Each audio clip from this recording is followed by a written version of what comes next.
8 वर्षाच्या मुलाचा पाय कट केल्यानंतर त्याचं पुढील आयुष्य कसं असेल,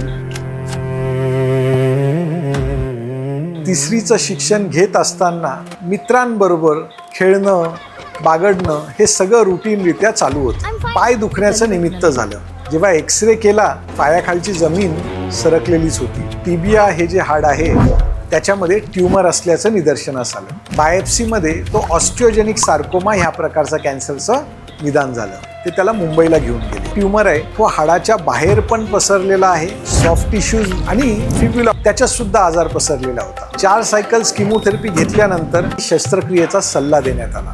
गुडघ्याच्या वरपासून पाय कट करून काढून टाकले. घाबरलेल्या मनस्थितीमध्ये ते नाशिकला आले. हा 8 वर्षाचा पण छानपैकी गोड हसत होता. जेव्हा त्याचे जुने पेट स्कॅन, MRI, नवीन पेट स्कॅन, MRI हे सगळे कंपेअर केले, ट्यूमरचा आकार कमी झालेला होता, परंतु त्याच्या SUV अपटेक जो होता म्हणजे त्याची इंटेन्सिटी ती 0 झालेली होती. आम्ही आमच्या MDTमध्ये त्याची केस डिस्कस केली. ऑपरेशन करणं तर आवश्यकच होतं.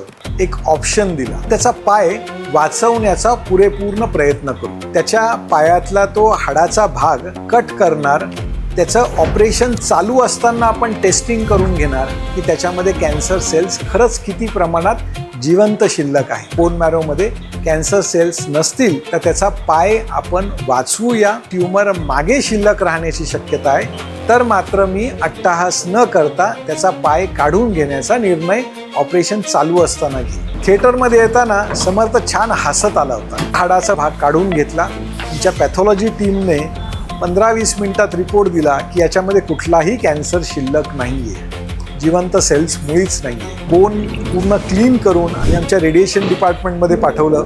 अर्ध्या तासात त्यांनी हाय डोस रेडिएशन त्या हाडाला देऊन पुन्हा ते हाड ऑपरेशन थिएटरमध्ये आणून त्या समर्थच्या पायाला फिक्स केलं. दुसऱ्या दिवशी तो रूममध्ये शिफ्ट झालेला होता.